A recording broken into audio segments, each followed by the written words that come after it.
মজার তাল গাছ, তাল পেড়ে খাবো। এই তাল হচ্ছে কচি তাল, একটু পেকে গেলে আর খাওয়া যাবে না, ফেলে দিতে হবে। তাই আমরা এখন কচি তাল কিছুক্ষণের মধ্যেই খাবো।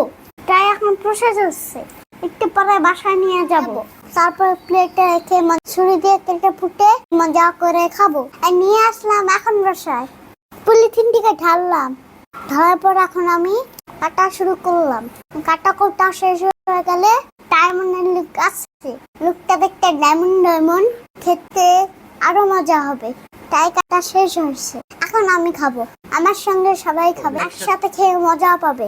তাই সাজিয়ে রেখেছি আমি সবার জন্য। আমি এখন প্রথমে খাবো। কি যে স্বাদ লাগে, কি যে মজা রে ভাই, একবার যদি খাও পাগল হয়ে যাবে। আহা, ভিতরে যে পানিটা আসে ওটা অসাধারণ। খাওয়া দাওয়া শেষ, সাবস্ক্রাইব লাইক কমেন্ট করে দিয়ে যাবে। বাই বাই, সবাই ভালো থাকবেন। ঈদ মোবারক সবাইকে।